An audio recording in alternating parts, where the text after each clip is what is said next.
Boa tarde a todos. Sou Saulo Martini, gerente de controladoria e relações com investidores do Grupo Eternit S.A. Estamos iniciando a conferência de resultados do terceiro trimestre de 2024. Para esse evento, contaremos com a participação do Paulo Andrade, nosso diretor-presidente, e do Vitor Malman, nosso diretor financeiro e de relações com investidores. Lembramos a todos que qualquer pergunta ou dúvida, que elas devem ser direcionadas através do Q&A desta conferência. Agora passarei a palavra ao Vitor. Vitor, por favor. Muito obrigado, Saulo. Boa tarde a todos. Vamos iniciar o call de resultados do terceiro trimestre de 2024. É um call muito especial. É o primeiro call depois da saída da empresa da recuperação judicial, que se deu em agosto. É o meu primeiro call na empresa, não estando em recuperação judicial, né, já que eu ingressei em outubro de 2018 e a empresa já se encontrava em recuperação judicial. Então, talvez o evento mais marcante até na história da companhia, né, nesses 84 anos de atividade, tenha sido esse trimestre, nós temos saído da recuperação judicial, que foi um processo muito importante para que houvesse uma reestruturação da companhia de forma a assegurar a perpetuação das suas atividades. Esse trimestre também foi um trimestre de recuperação de desempenho operacional, como nós vamos ver a seguir. Começando, então, pela conjuntura de mercado, os indicadores macroeconômicos, como a gente sempre reporta, tem assim sinalizações contraditórias, né? Por um lado, um aumento na expectativa de crescimento do PIB, né? Então, nessa versão do Focus aí estava com 3,05, enquanto em junho tínhamos 2,15, então houve um crescimento acima das expectativas até o momento. Por outro lado, também uma expectativa de crescimento do IPCA e, consequentemente, uma expectativa de crescimento da taxa Selic. Então, nós estamos com o mercado com crescimento, mas com as condições de inflação e, por consequência, de juros não tão favoráveis. Pegando indicadores, lembrando que o nosso público-alvo, né, nossos clientes, são especialmente o consumidor final nosso, são clientes, são pessoas situadas na classe média, média-baixa. Então, a gente tem alguns indicadores voltados para endividamento das famílias, que apresentou um ligeiro recuo para 77,2, o que é positivo. Por outro lado, novamente, o nível de inadimplência apresentou uma pequena elevação para 29% das famílias. O índice de confiança do consumidor também apresentou um crescimento, e indo diretamente para o nosso segmento, né, o desempenho da indústria de materiais de construção, apurados indicadores da Abramat, sinalizam um valor acumulado em 9 meses desse ano, um crescimento de 5% frente ao ano anterior, e a Abramat está projetando um crescimento no ano de 4,5%, revisando a expectativa, a projeção anterior de 3%. A gente observa no gráfico que esse crescimento positivo em 24 vai interromper um período de 2 anos de queda entre 22 e 23. E estaremos retornando a uma performance positiva. E como a Eternit se comportou nesse ambiente? Esse trimestre foi um trimestre marcado por uma recuperação expressiva dos nossos principais mercados, e vou começar pela telhas de fibrocimento, no comparativo com o trimestre, um crescimento de 14%, e especialmente em relação ao segundo trimestre do ano, um crescimento de 16%. Nós tivemos um primeiro trimestre com acumulado de cerca de 145 mil toneladas, então esse é o terceiro trimestre, ou segundo trimestre de crescimento, né? O ano teve aí no primeiro trimestre 145 mil, 153 no segundo e 178 agora. Esse terceiro trimestre é um crescimento de 16% frente ao segundo trimestre. Então, isso é uma notícia bem positiva, visto que a companhia investiu nos últimos 3 anos, de 2021 a 2023, volumes significativos em especial no crescimento de capacidade, com a compra da Confibra e com a implantação da fábrica nova em Caucaia. E com esse resultado desse trimestre, a gente alcança aí um nível de ocupação em torno de 60% da nossa capacidade instalada. Comparativamente ao ano, temos aí um crescimento de 4%, que também está razoavelmente em linha com o que nós vimos ali da Abramat. Em termos de sistemas construtivos, né, lembrando que é um segmento que engloba placas cimentícias e painéis destinados à construção a seco, à construção modular. Tivemos, nesse trimestre, novamente um bom desempenho, um crescimento de 11% frente ao trimestre anterior e de 6% frente ao mesmo trimestre do ano passado. E mais expressivo é o acumulado do ano, né, um crescimento de 19%. Esse segmento tem crescido com taxas de 2 dígitos desde 2020 e é uma aposta importante da companhia como um canal de crescimento, visto que ele ainda é bastante incipiente no mercado brasileiro. Em termos de margem, a gente observa uma recuperação da margem bruta, que alcançou 14% nesse trimestre, ainda inferior ao terceiro trimestre, com 17%, mas melhor do que o segundo, onde nós tivemos 12%. Esse aspecto, nós temos aí dois fatores antagônicos. É um cenário de recuo de preços, o mercado está ofertado, o setor trabalha com um nível de ocupação aí em torno de 60%, portanto, numa disputa mais acirrada no mercado, isso leva a um recuo de preço. Isso é o lado negativo. O lado positivo que fez essa margem recuperar foi que, obviamente, com o aumento das vendas e aumento da ocupação da capacidade instalada, nós passamos a ter um custo de produção menor do que na situação anterior. Cabe ressaltar também que essa venda de 6.700 toneladas no terceiro TRI de sistemas construtivos constitui recorde desde que iniciamos essa atividade, recorde de vendas trimestrais. Indo para o segmento de crisotila, nosso segundo outro importante segmento, tivemos um crescimento, as vendas nesse trimestre alcançaram 50 mil, um patamar muito próximo do que foi no terceiro TRI do ano passado, e um crescimento expressivo de 23% frente ao segundo TRI.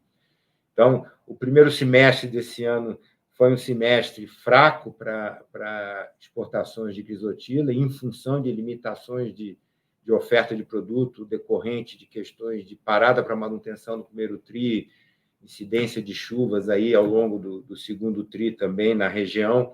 Isso fez com que nós tivéssemos aí 2 trimestres com vendas na ordem de 39 e 40 mil. E agora, a gente chegando a 50 mil, é um crescimento bastante expressivo. No acumulado do ano, entretanto, fruto aí desse primeiro semestre não tão com desempenho de venda não tão forte, tivemos um recuo de 9%. O mais relevante aqui é que a mina conseguiu entregar aí esse patamar de 50 mil no trimestre, que representaria a nossa meta aí de 200 mil ao ano. Em termos de margem bruta, o efeito do volume de vendas é transparente nesse gráfico, né? Temos uma margem de 49%, no mesmo patamar que tínhamos no terceiro TRI de 23%, e não por coincidência, o volume de venda de ambos estava em torno de 50 mil toneladas. À medida que nesse segundo TRI tivemos uma produção menor e, em decorrência, um volume de vendas menor, a parcela de custo fixo pesa e, por isso, a margem bruta havia recuado para 42%, mas agora sobe para 49%, um ganho de 7 pontos percentuais.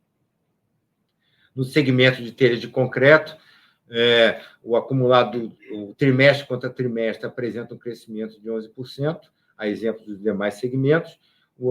Entretanto, na comparação com o trimestre anterior, esse segmento é o único que apresentou um recuo de 7%. Entretanto, no acumulado do ano, ainda temos um crescimento de 4% e, especialmente nesse trimestre, uma recuperação de margem bruta na venda de telhas de concreto. Bem, fruto do crescimento que nós observamos de todos os segmentos em relação ao terceiro trimestre de 23, a receita líquida apresentou um crescimento no trimestre contra trimestre, de 14%. Mais expressivo foi o crescimento frente ao segundo trimestre, um crescimento de 20%, e onde se destaca, no mercado local, como eu comentei, um aumento do volume de vendas, entretanto, contrabalançado por uma retração no preço.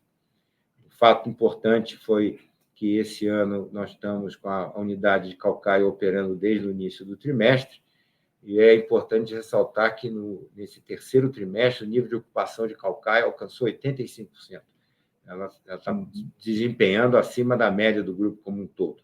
O mercado Sudeste e Sul está bem mais disputado, o que mostra o acerto da colocação da unidade lá no Ceará. Em termos de mercado externo, apesar de termos tido um acumulado, um crescimento discreto e até em termos de volume uma pequena queda, o preço médio apresentou uma evolução muito grande, seja pelo mix de produtos, seja pelo efeito do dólar, já que nós estamos falando de exportações. Resumindo isso, o nosso lucro bruto cresceu 9% frente ao trimestre anterior, com forte participação do segmento de Crisotila, que teve esse aumento expressivo de preço médio, e do lado de fibrocimento, por um lado, aumentou o volume, entretanto, o preço médio caiu e, de certa forma, tivemos um aumento de custos fixos pela entrada em operação da unidade calcária. O nosso lucro bruto nos 9 meses alcançou, então, 199 milhões de reais, dos quais 60% nesse momento, nesse período, foram representados pela exportação de Crisotila, e cerca de 40% veio do fibrocimento. Em termos de despesas com vendas, o ponto principal aí é que nós estamos nesse patamar de cerca de 10% de despesas com venda em relação à receita operacional líquida, comparando trimestre contra o mesmo trimestre do anterior, esse crescimento de quase 6 milhões se dá basicamente pelo crescimento nas despesas de embarque, em parte isso decorrente da própria variação cambial, já que essas despesas são feitas e são denominadas em dólar. Em termos de despesas gerais administrativas, tivemos, em relação ao mesmo trimestre do ano anterior, um crescimento de 4,5%, muito próximo aí do que seria uma inflação no período, mas acrescentando que, em relação a esses 2 trimestres, no ano de 23, nós não tínhamos a operação da unidade calcária. Aqui estamos falando não de custo fixo, mas do DGA, da despesa geral administrativa da unidade. No acumulado do ano, se observa um recuo de 5%, e no ano de 24 tivemos 2 eventos. Tivemos um evento, uma reversão de provisão de bônus para a administração, que favoreceu o resultado de 24, e no ano de 23 nós tivemos verbas rescisórias nesse período que não ocorreram novamente no ano de 24. Então, o DGA, então, as despesas gerais administrativas acumuladas, recuaram 5% no período. Indo para o EBITDA recorrente, que reflete bem a nossa performance operacional, nós tivemos, em relação ao terceiro TRI de 23, um recuo de 7%, mas eu gostaria de ressaltar a forte recuperação, no terceiro TRI desse ano, frente ao segundo, com um crescimento de mais de 2 vezes o valor anterior. Com isso, nossa margem EBITDA recorrente alcança 10%, retornando a um patamar de 2 dígitos, lembrando que nós tivemos aí esse primeiro semestre, como eu falei, mais fraco, em especial o primeiro trimestre.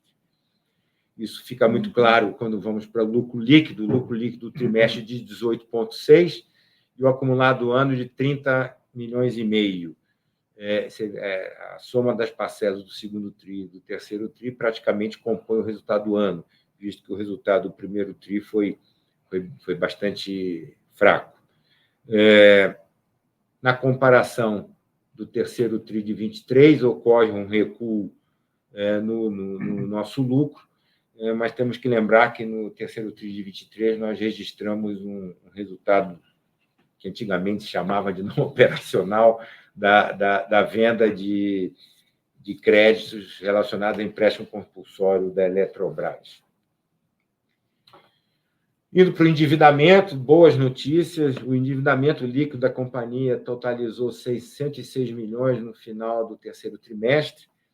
Isso representa um mesmo patamar que nós observamos no terceiro TRI de 23, e um recuo de cerca de 38 milhões frente ao segundo TRI de 24. Então, fizemos uma redução expressiva no endividamento líquido.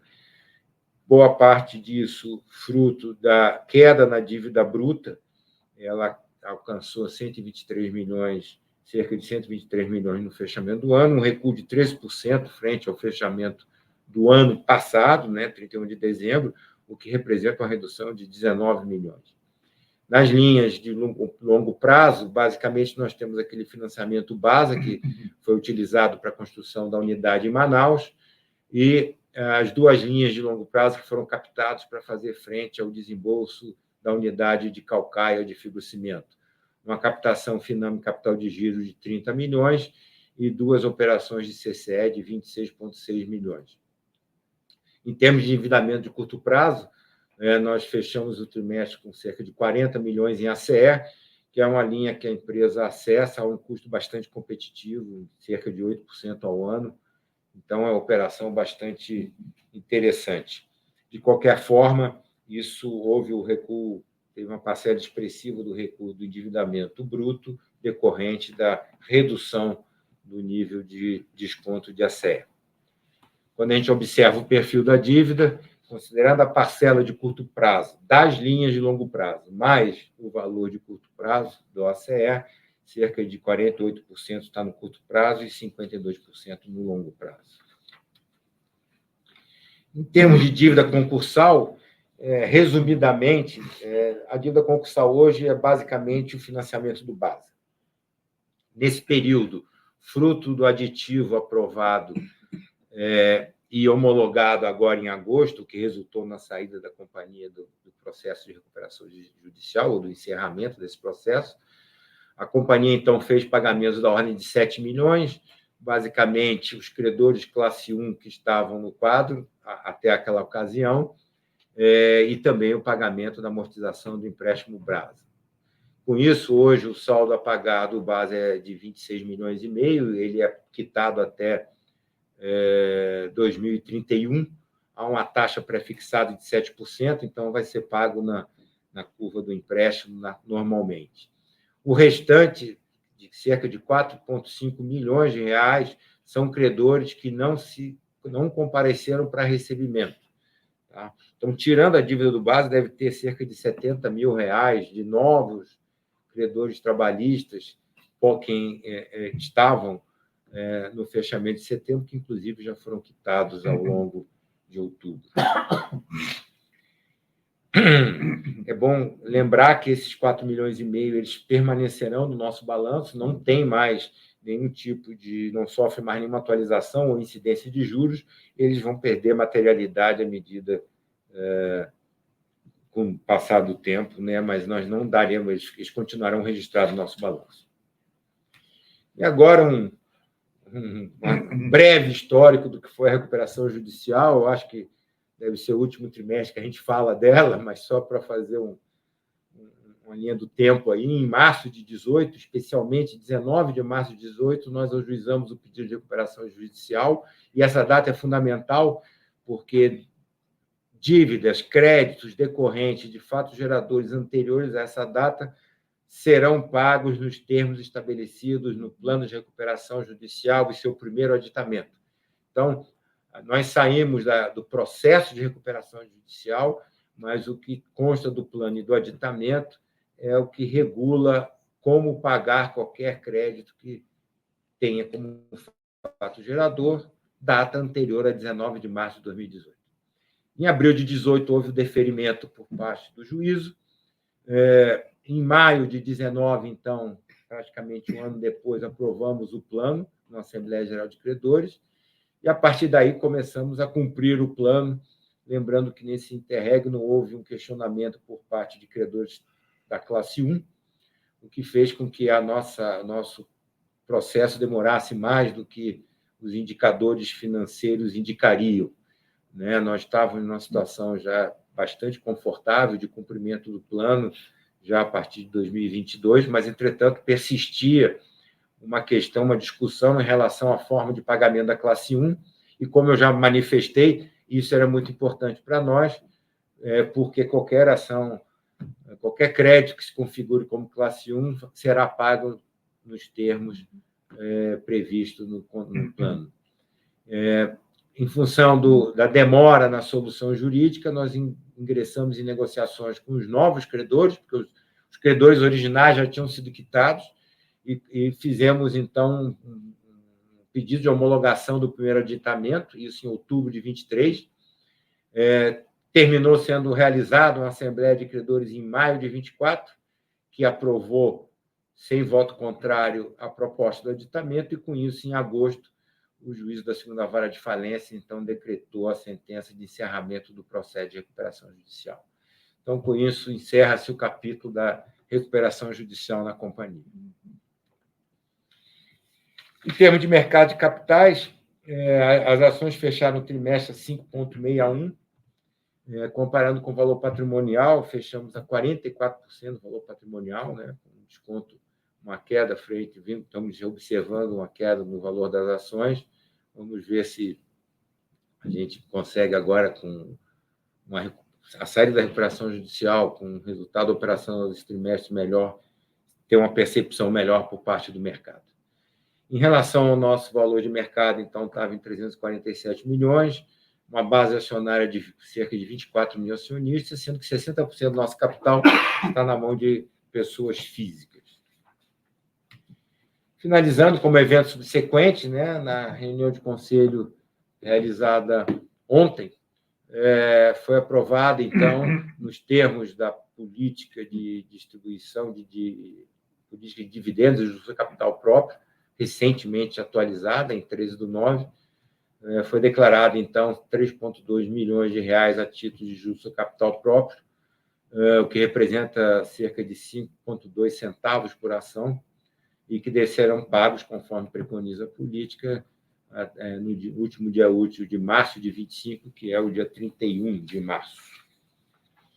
Bem, era isso que eu tinha a dizer. Vamos entrar agora na sessão de perguntas e respostas.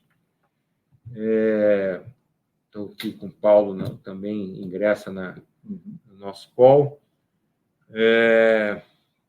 E vamos lá para as perguntas. Uma pergunta só? É isso?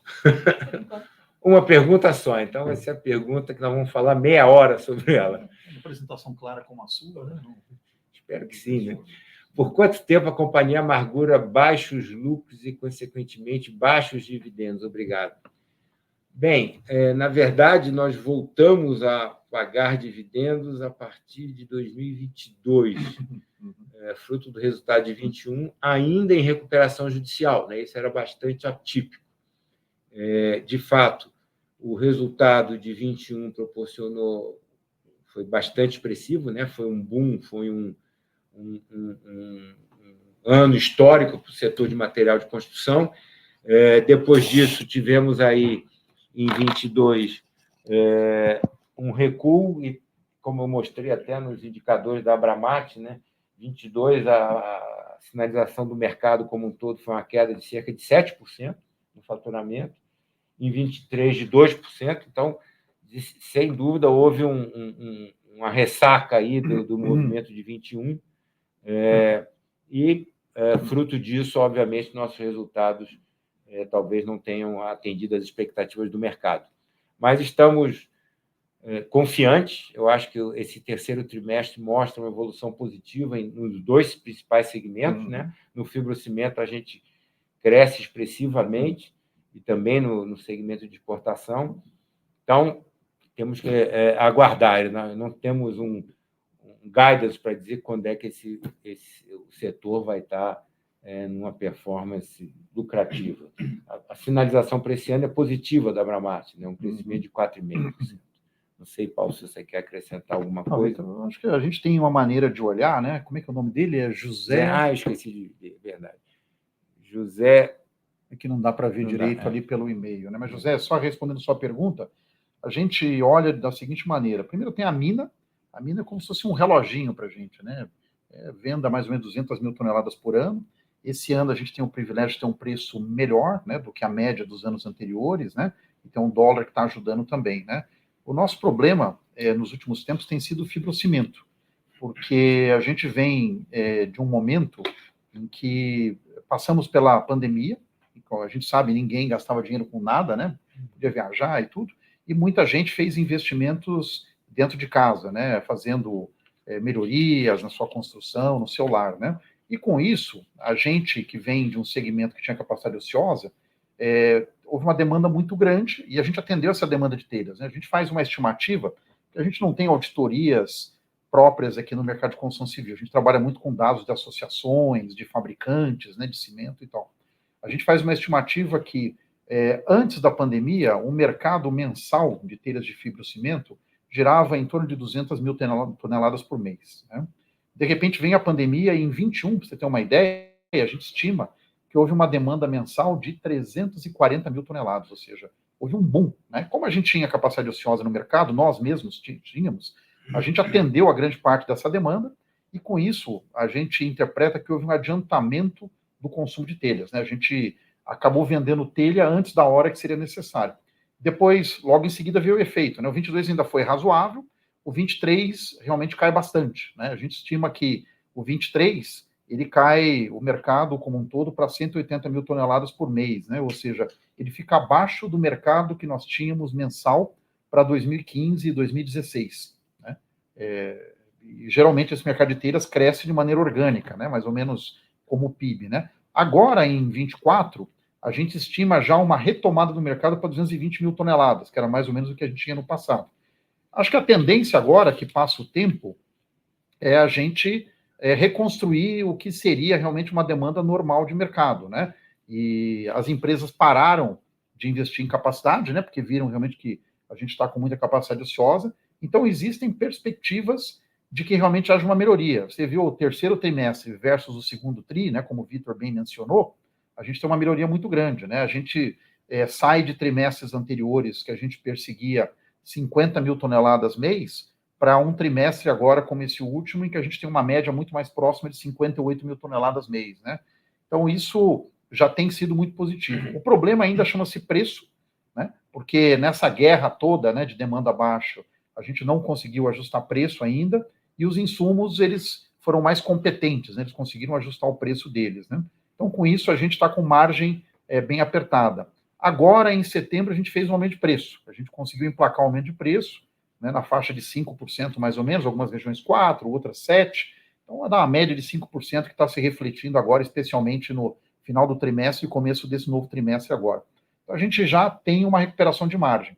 Mas, respondendo à pergunta, a gente tem perspectivas muito interessantes. Se a gente seguir a mesma linha, né, do primeiro, segundo, terceiro trimestre, a gente vê um futuro mais interessante em termos de faturamento, especialmente. E margem, aí depende muito se a gente vai conseguir repassar os custos de matéria-prima que estão apertando as nossas margens aqui, tá bom? Segunda pergunta do Odacir. Sabendo que o setor de crisotila representa as melhores margens, está sob júdice, caso seja suspensa a operação, como a empresa pensa em se organizar ou reorganizar? A empresa já está pensando nisso? Isso preocupa bastante os investidores. Sem dúvida, né, o número acabou de ser apresentado. Nesse ano, nós tivemos 60% do resultado bruto vindo do segmento de crisotila. Conforme foi objeto de fato relevante, nós temos uma mudança na lei de Goiás, estabelecendo um prazo de 5 anos de operação, apesar da ação de inconstitucionalidade da lei de Goiás, da lei original de Goiás ainda está para ser julgada no Supremo. Mas nós temos trabalhado com um cenário entre, então, cerca de 5 anos de operação. E é o prazo que nós temos para fazer duas coisas. Primeiro, nos readequarmos em termos de estrutura e, segundo, desenvolvermos negócios que venham a substituir esse segmento que é tão relevante para nós.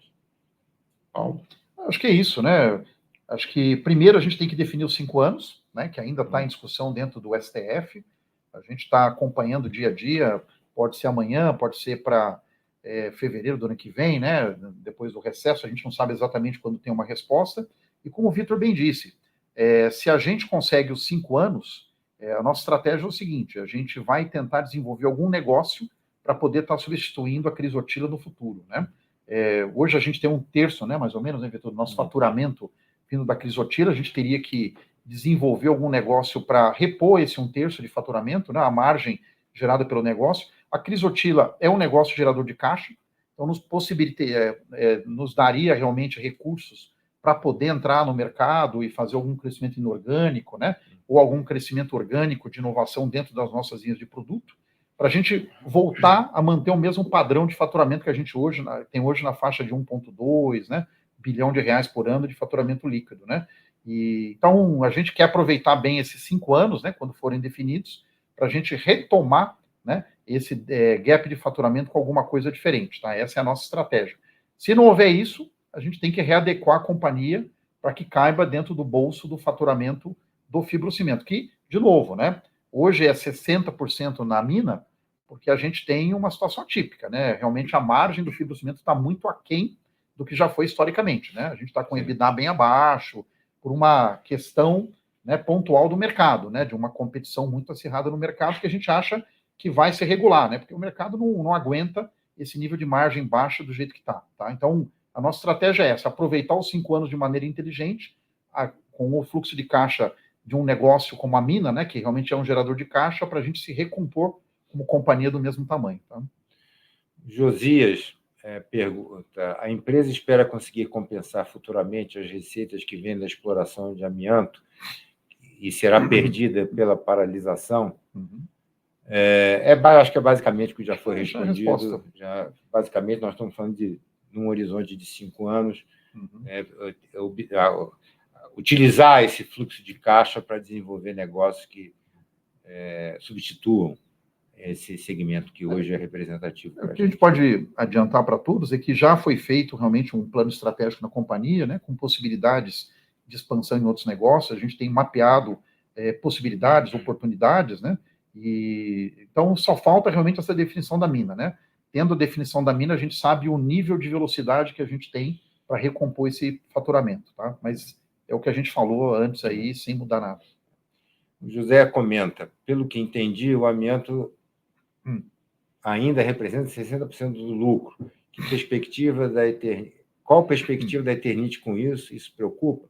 Sim, preocupa. Agora, o 60% eu diria que é um resultado bem atípico nos últimos 6 anos. Nós tivemos, por exemplo, 21 representava 1/3.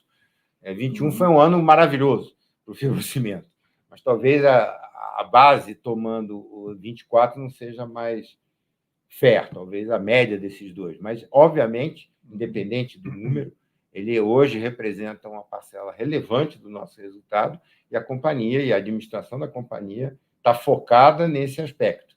Ou seja, como vamos substituir esse negócio por outra atividade, seja crescimento inorgânico, seja diversificação, que permita a gente a não ter uma queda em cima dessa receita líquida que o Paulo comentou de 1,2 bi. Porque a gente hoje, né, Vitor, está com um EBITDA que é bem atípico, né, para a telha de fibrocimento, né? A gente está com... se você pegar só o fibrocimento, realmente, né, que inclusive menos do que isso, né? A gente está com menos da metade de um EBITDA mínimo que a gente diria que é o correto, né, para o fibrocimento, por causa dessa guerra de mercado, né, dessa demanda que está muito baixa. Então, a gente acha que quando normalizar essa curva, que provavelmente para 2025 e 2026 a gente tem isso, a gente tem uma recomposição de margem que é natural, né, que deve trabalhar dentro das margens históricas que a gente tem desse tipo de produto. Tá? Francisco, vocês não pensam em utilizar todo o grupo de mineração para comprar minas de gipsita aqui em Pernambuco? Uma das duas minas e ir aos poucos migrando a gipsita nesses 5 anos. E o Francisco fala: o gesso para novos sistemas construtivos. Perfeito. O drywall, né, é feito de gesso, e nós sabemos da existência dessa mina em Pernambuco. Não sei se o Paulo quer fazer algum comentário, mas seria uma diversificação. Nós conversamos aí com várias possibilidades de mineração, né? Gipsita foi um dos pontos também, até, como é que é o nome da pessoa mesmo? Francisco. Né? O Francisco bem colocou, parte de sistemas construtivos, né? De construções modulares, né? Como a maioria do mercado chama hoje em dia. Então, é uma possibilidade, né? A gente está olhando que a gente não pode adiantar nada, né? Realmente, é que nem quando vai comprar jogador no mercado, né, de futebol. Você não pode adiantar o que vai fazer, porque senão complica a vida, né? Mas a gente tem olhado bastante, tem várias possibilidades, está mapeado, né?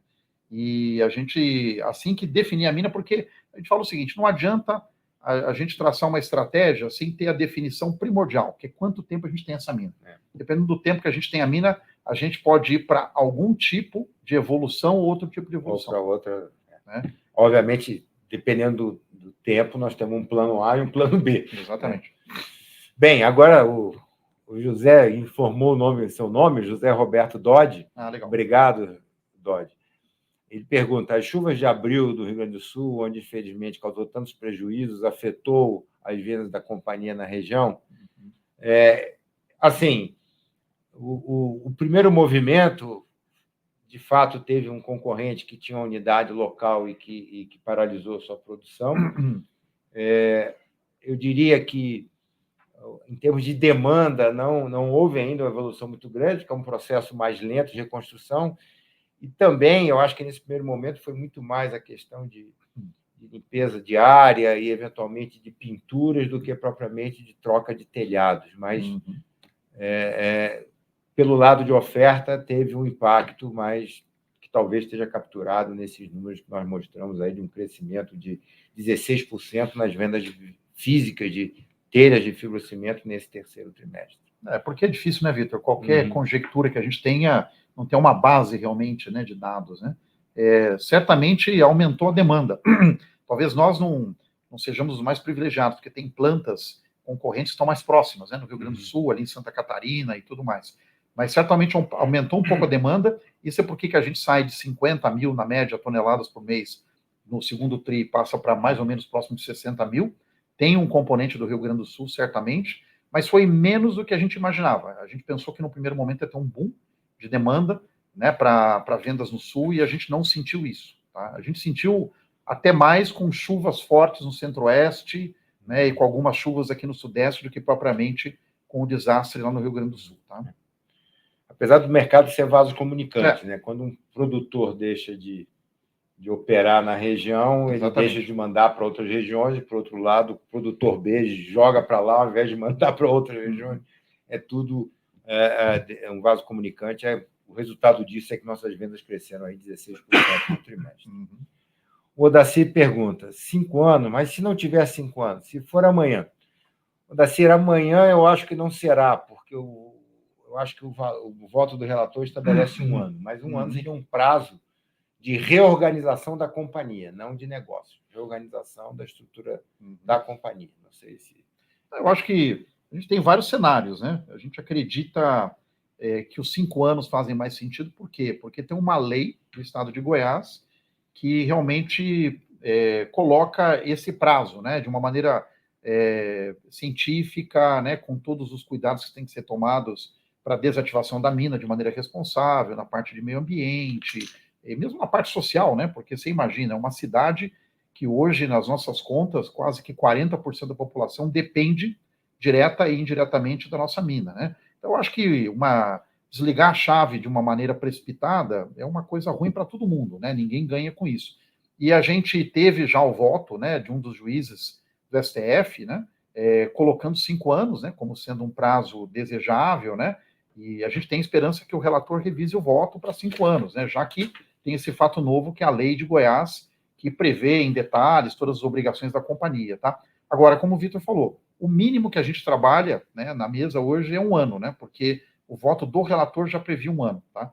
Aí 1 ano nós teríamos que realmente refazer toda a estratégia de estrutura da companhia. Tem que trabalhar com outro tipo de companhia e teria que fazer isso em alguns meses, né, essa mudança. Mas, de novo, né, a gente reforça que a nossa tese é de que a gente consiga 5 anos para poder fazer uma mudança na companhia de uma maneira mais organizada. Tá? E mais? O Deluca pergunta: qual a capacidade instalada de fibrocimento no país? Nós tínhamos esse número. Você tem ele de cabeça? Olha, não nosso, no país. do grupo todo. Olha, a gente... De concorrência. Eu diria que deve estar em torno de uns... É porque a gente estima hoje, né, acho que uma capacidade em torno de 300 mil toneladas, mais ou menos, né, 300 e poucas mil toneladas. Deve ser 300 mil toneladas mês. 320, 330 mil toneladas mês, sabe? Porque a gente hoje está estimando que o mercado tem em torno de 200 mil, tá? E a gente tem uma utilização do mercado de 60%, 65%. Então, 60 menos até. A gente tem uma capacidade instalada hoje dentro da empresa de 100 mil toneladas, tá? A gente imagina que a gente tem mais ou menos 1/3 da capacidade instalada no mercado, talvez um pouco menos. Então, entre 320 e 340 mil toneladas seria o que a gente estima da capacidade do mercado. Tá.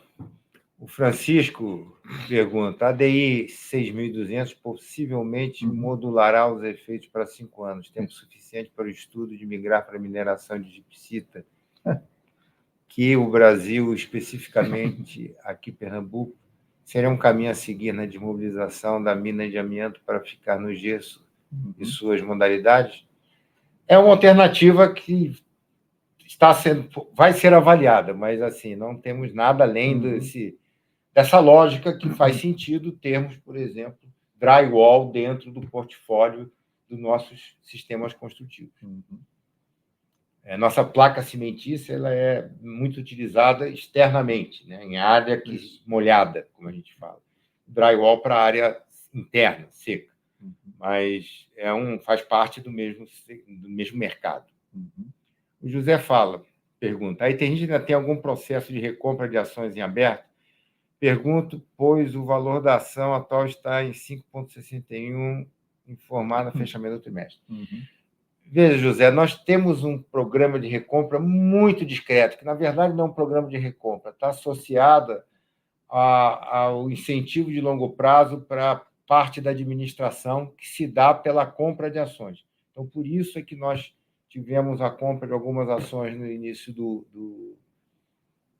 acho que no segundo trimestre, justamente para fazer frente a essa demanda. Essas ações ficam em tesouraria pelo período de vesting, que, na verdade, essas ações são transferidas para os administradores 1 ano após o fim do mandato. Tá? Então, é por isso que nós não temos um programa de recompra tradicional.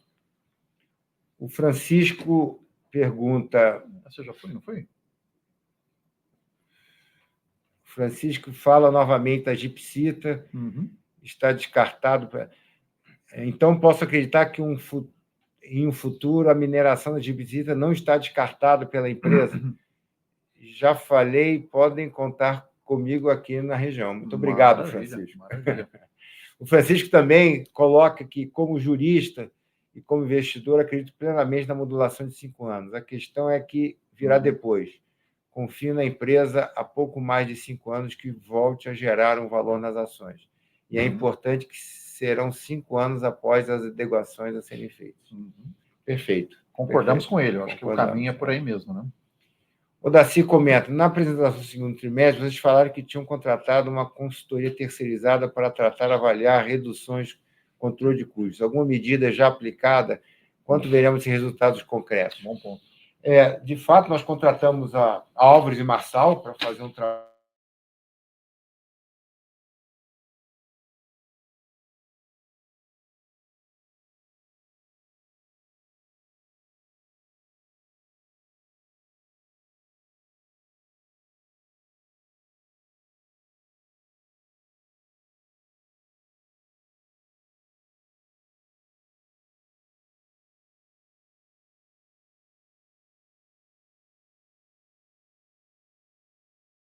Eu também caí, eu acho, né? Ou não? Não, continua aqui.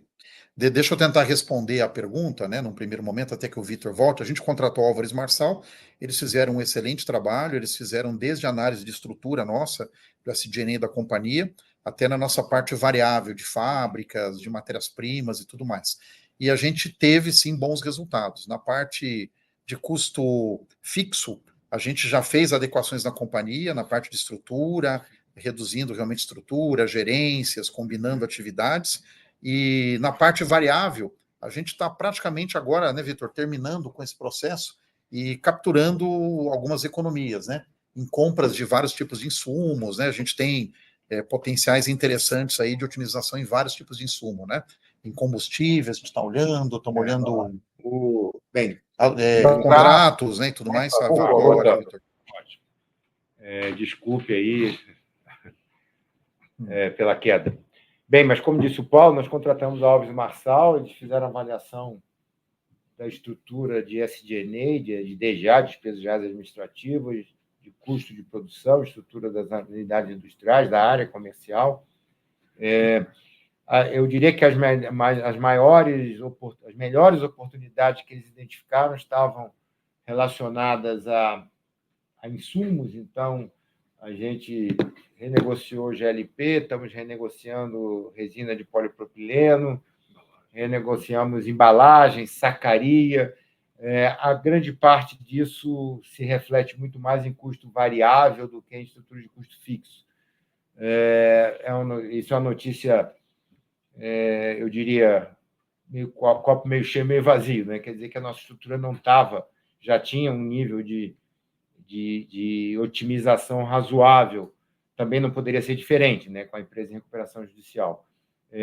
Mas, então, as expectativas de ganhos estão mais ligadas a suprimento, a procurement, do que a estrutura de custo fixo. Portanto, você vai perceber isso em margem, apesar de, obviamente, ter outros fatores, como o próprio preço do mercado, que, como disse o Paulo, ainda estão vem numa queda, né? Vem numa queda até se ter uma reversão desse quadro de ociosidade elevada. O Francisco, alguma previsão de ingresso de solares no Minha Casa Minha Vida? Nós lançamos, conforme está descrito no release, um novo produto que a gente chama de Solar Leaf, que é um produto standalone, né? Ele pode ser fixado em qualquer telhado, qualquer superfície, ele não está ligado à telha, como os produtos anteriores que nós lançamos. Estamos indo a mercado e ainda não temos o resultado disso. Peço aí um pouco de paciência para que a gente avalie o resultado no mercado antes de nos pronunciarmos sobre essa perspectiva. Paulo? A Minha Casa Minha Vida não tem sido o mercado para o nosso produto até agora. A gente está tentando realmente, né? Tentamos com a telha, a gente não conseguiu ter um valor muito competitivo de preço. Agora vamos tentar com o Leaf, né? Que é uma alternativa muito mais interessante, que fica mais barato do que a solução com a telha e é muito mais fácil de implementar na parte mais logística, versátil, né? Instalação, pode ser em qualquer tipo de telha, né? Então a gente está tentando investir nisso, mas o Minha Casa Minha Vida, ele não privilegia, né, a parte solar no início, né? Porque eles vão muito em cima de custo, né? Então a gente acredita que sim, existe uma avenida aí aberta, especialmente nesse governo, né, que coloca nesse tipo de atividade bastante foco, mas especialmente em outros tipos de venda, né, para construções fora do Minha Casa Minha Vida, a gente acha que tem um potencial maior do que dentro desse segmento. Tá? Eu acho que essa foi a nossa última pergunta do Francisco. Então, vou passar para o Paulo para ele fazer suas considerações finais e depois passo para o Saulo fazer o fechamento. Não, gente, obrigado pela atenção de vocês. Eu acho que a gente teve um trimestre bem mais interessante que os anteriores, né? Como o Vitor bem falou, a gente teve recorde de faturamento, né? Dentro da história que a gente conhece da companhia, né? Dos últimos 8, 10 anos aí que para trás. Antes disso, o real... É difícil de você fazer uma recomposição né, da moeda e tal. Então, eu acho que esse é o ponto positivo. A gente estava lutando contra a demanda estava muito baixa. Eu acredito que é fruto dessa antecipação de venda que aconteceu dentro da pandemia. Eu acho que à medida que passa o tempo... Porque aquele negócio é que nem geladeira, né? Você não troca telhado todo ano, né? Você troca à medida que vai vencendo realmente ou vai tendo algum problema de vazamento, né? Então, se antecipou muito a demanda. A gente teve uma queda realmente da necessidade de reposição, porque grande parte da nossa venda é reposição dentro do mercado. e com isso baixou muito, né, a necessidade dentro do mercado. Agora, a gente está vendo uma recuperação, né, o terceiro trimestre foi muito interessante. A gente acredita que agora em setembro, com o aumento de preço que a gente conseguiu emplacar, não foi fácil, né, porque sempre que se aumenta preço fica um problema, né, o pessoal tenta não tirar pedido e tudo mais. A gente conseguiu fazer isso no mês de setembro e um pedaço de outubro, então a gente deve ter uma perspectiva interessante aí para frente, só que ainda os insumos estão aumentando, a gente ainda tem que ter essa disciplina de melhoria de preço no futuro. A mina vai muito bem, né? Acho que a mina, os preços estão muito bons, a gente está tendo realmente uma exploração muito boa agora dentro da mina. A gente teve um pequeno probleminha, né, que paramos aí um pouco mais de uma semana, mas retomamos agora com todo o vapor na mina. Então, a gente acredita realmente num futuro bem interessante, né? A parte solar, a gente está revisando, né? A gente está olhando para rentabilizar produto, né? A gente acha que tem o produto que a gente precisava, mas agora falta realmente ter rentabilidade, né? Ganhar dinheiro. Então, a gente está nessa fase de repensar como é que a gente faz para ser competitivo no mercado. É uma pergunta que é muito recorrente aí pelos acionistas também, tá? Pelos investidores. Mas é isso, a gente está confiante e vamos com tudo aí para o último trimestre do ano, né? Para o ano que vem. E a retomada realmente, eu acho que vem, né? Agora finalmente vem, depois dessa ressaca que a gente teve, especialmente no ano de 23 e no começo de 24, tá bom? É isso, gente. Então, eu queria passar a palavra para o Saulo, agradecer de novo a atenção de vocês aí. Muito obrigado ao Paulo, ao Vitor, obrigado a todos que participaram dessa conferência. Gostaria, antes de encerrar, apenas de reforçar que nosso canal no RI está disponível para todos aqueles que tiverem comentários ou mais questionamentos a fazer para a nossa administração. Esse canal está sempre aberto para todos. Então, com isso, a gente encerra aqui a nossa conferência de resultados do terceiro trimestre de 2024. Muito obrigado a todos e um bom dia.